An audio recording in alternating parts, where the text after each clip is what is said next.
আসসালামু আলাইকুম dear viewers, আশা করি আপনারা ভালো আছেন। আজ আমরা একটা গুরুত্বপূর্ণ বিষয় নিয়ে আলোচনা করব, যেটি হচ্ছে নিবন্ধন সনদের মেয়াদ কত এবং নিবন্ধন পরীক্ষা দিতে পারবে কত বছর বয়স পর্যন্ত। যদিও বিষয়টি জটিল, আমি সহজে আপনাদের দেখানোর চেষ্টা করব। আপনারা দেখলে জানতে পারবেন যে আসলে এটি কত গুরুত্বপূর্ণ একটা বিষয়, যেটা আসলে যারা নিবন্ধন পরীক্ষা দিচ্ছে বা দিবে সকলের জানা উচিত। সো কথা না বাড়িয়ে চলুন আমরা মূল আলোচনা শুরু করি। এখানে বলা হয়েছে সনদের মেয়াদ ৩ বছর আগে থেকেই ছিল, কিন্তু সেটি কার্যকর হইতো না। তার মানে আগে থেকেই এনটিআরসি নিবন্ধনের গ্যাজেটে উল্লেখ ছিল যে একটি সনদ আপনি যখন নিবন্ধন পরীক্ষা দিয়ে প্রিলি রিটেন ভাইবা দিয়ে যখন একটি সনদ অর্জন করবেন, তখন সনদটির মেয়াদ থাকবে ৩ বছর। এটি আগেও লেখা ছিল, কিন্তু সেটি কার্যকর হয়নি। আর বর্তমানে সেটা কার্যকর হচ্ছে।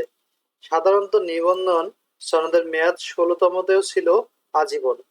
তার মানে আমরা এটি বুঝতে চাইছিলাম যে ১ থেকে ১৬তমতে নিবন্ধনের বয়স ছিল, নিবন্ধন সার্টিফিকেটের বয়স ছিল আজীবন মেয়াদ, যেটার মেয়াদ কখনো শেষ হবে না।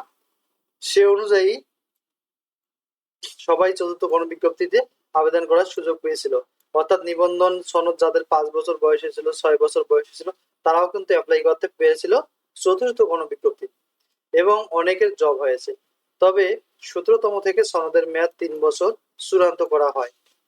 তার মানে গত যে ১৭তম নিবন্ধন হলো, তখন থেকে কিন্তু নিবন্ধন সার্টিফিকেটের মেয়াদ ৩ বছর করা হয়েছে এবং সেটা কার্যকর হয়েছে একবারে। তাই পঞ্চম গণবিজ্ঞপ্তিতে যাদের সনদের মেয়াদ ৩ বছর অতিক্রম হয়েছিল, তারা আবেদন করতে পারেনি। দেখেন, এখানে মূল বিষয় হচ্ছে এটি যে আমরা যখন মনে করেন, যখন আমরা ১৭তম আবেদন করেছিলাম, তখন ছিল ২০২০ সাল। আর তখন আবেদন করেছিল, তখন ওই লোকগুলোর প্রার্থীগুলোর বয়স, কারো বয়স ছিল ৩১, কারো ৩২। তারা কিন্তু কি পাশ করতে মিলতে ১৪তম নিবন্ধন কমপ্লিট হতে মিলতে ২০২৪ সাল এসে গেল। তার মানে এখানে প্রায় ৩ বছর ৪ বছর চলে গেল।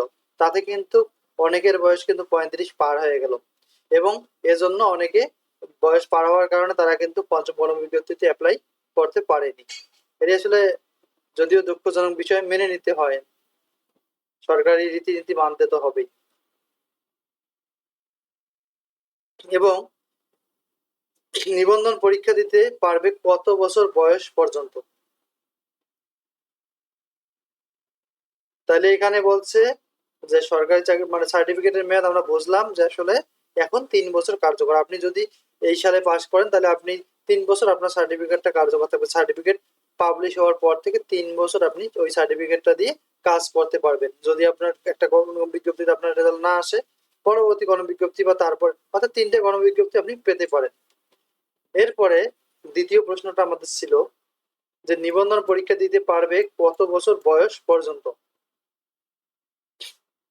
৩৫ বছরের পূর্ব পর্যন্ত যদিও নিবন্ধন নিয়োগে আবেদন করা যায়, কথাটি আবার বলতেছি যে আপনার বয়স ৩৫ বছরের ১ মাস যদি কমও হয়, তারপরে আপনি নিবন্ধন অ্যাপ্লাই করতে পারবেন নিবন্ধন পরীক্ষা দেওয়ার জন্য। যদি তখন সার্কুলার প্রকাশিত হয়, তাহলে আপনি তখন অ্যাপ্লাই করতে পারবেন, যেহেতু আপনার বয়স এখনো ১ মাস বাকি আছে ৩৫ বছরের। তথাপি এর কিছু ব্যতিক্রম রয়েছে। আমি মনে করি যাদের বয়স ৩৩ পার হয়েছে, আর নিবন্ধন পরীক্ষা দিয়েও লাভ হবে না তাদের। যাদের ৩৫ পার, যাদের ৩৩ পার হলে আর নিবন্ধন পরীক্ষা দিয়েও লাভ হবে না। এর কারণ অবশ্যই রয়েছে। নিবন্ধন পাস করতে প্রায় ২ বছর লেগেই যায়। তাই যাদের বয়স ৩৩ হয়েছে, তাদের নিবন্ধন জব পাওয়া খুবই কঠিন, কারণ তারা সার্টিফিকেট পেতে পেতে তাদের বয়স ৩৫ আপ হয়ে যায়। এই কারণে কিন্তু তারা অ্যাপ্লাই আর গণবিজ্ঞপ্তিতে আর অ্যাপ্লাই করতে পারবে না, যার কারণে তারা কিন্তু চাকরিটি হারাবে। তাই যাদের বয়স ৩১ বা ৩০, তারা আর কি নিশ্চয়ভাবে বা নিশ্চিতভাবে থাকতে পারে যে আমি গণবিজ্ঞপ্তিতে অ্যাপ্লাই করতে পারবো। কিন্তু যাদের ৩৩ 34 এসেছে, তারা আসলে একটি দুশ্চিন্তার মধ্যে থাকে। যদি গণবিজ্ঞপ্তি আগে প্রকাশ হয়, তাহলে যাদের বয়স ৩৩, তারা ৩৪ বয়সের মধ্যে অ্যাপ্লাই করতে পারবে। আর যদি পরে প্রকাশিত হয়, তাহলে কিন্তু এদের জন্য আসলে ব্যাড লাক। সার্টিফিকেট পেতে পারে কিন্তু জব নাও হতে পারে।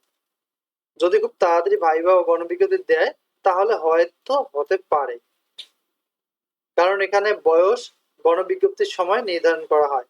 মানে বয়সটা নির্ধারিত হবে আপনার গণবিজ্ঞপ্তির সময়, যে আপনার বয়স এখন ৩৫ না পার হয়েছে সেটি। গণবিজ্ঞপ্তি দিতে অনেক সময় লাগে, তখন আপনার বয়স ৩৫ প্লাস হলে আর গণবিজ্ঞপ্তিতে আবেদন করতে পারবেন না। মূল কথা কিন্তু এখানে এইটুকু। এই জন্য এই লেখাটি আমি এখানে বিভিন্ন কালার ইউজ করেছি এই কারণে, যাতে আপনারা বুঝতে পারেন যে সার্টিফিকেট পেতে পেতে যদি আপনার বয়স 35 হয়, তাহলে আপনি কিন্তু আর গণবিজ্ঞপ্তিতে অ্যাপ্লাই করতে পারবেন না এবং জবও আপনার হবে না। সাধারণত যাদের বয়স 35 এর একটু কম, যেমন 34 বছর 9 মাস, 35 এর কম, কিন্তু আবেদন করে পাস করলে তাদের জব হতো, যদিও তাদের বয়স 35 অতিক্রম হয়েছিল যখন তাদের জব হয়েছিল। এটা কিন্তু আমরা বলছি আগে, সাধারণত আগে, এটা আগের কথা, যে তখন যদি তারা অ্যাপ্লাই 34 বছর পার হয়ে করেছিল, তাদের 38 বছর পার হয়ে বা 39 বছরের যে গণবিজ্ঞপ্তি, তাও তারা কিন্তু আবেদন করতে পারতো এবং জব হতো। এটা আগের নিয়ম, কিন্তু বর্তমানে আর এরকম হচ্ছে না। 35 পার হলে আপনি আর অ্যাপ্লাই করতে পারবেন। কিন্তু বর্তমানে 17তম থেকে আর 35 বছর পার হলে কোনো সুফল পাওয়া যাচ্ছে না। যদি গণবিজ্ঞপ্তির পূর্বে আপনার বয়স 35 বছর পার হয়, তাহলে আপনি আর গণবিজ্ঞপ্তিতে আবেদন করতে পারবেন না। যদিও আপনি প্রিলি, রিটেন ও ভাইভা পরীক্ষায় পাস করতে পারছেন বা পারেন, আপনি নিবন্ধন সার্টিফিকেটও পেতে পারেন, কিন্তু সেই সার্টিফিকেটের কোনো মূল্য থাকবে না। যেমন 17তম তো অনেকজনের সার্টিফিকেট পেয়েছে, কিন্তু তারা অ্যাপ্লাই করতে পারেনি গণবিজ্ঞপ্তিতে এবং তাদের জবও হবে না। Bad luck. এই জন্য অল্প বয়স যাদের রয়েছে তারাই মূলত আসলে এই চাকরিগুলো পেতে পারে। 35 পার হলে নিশ্চয়তা খুবই কম থাকে।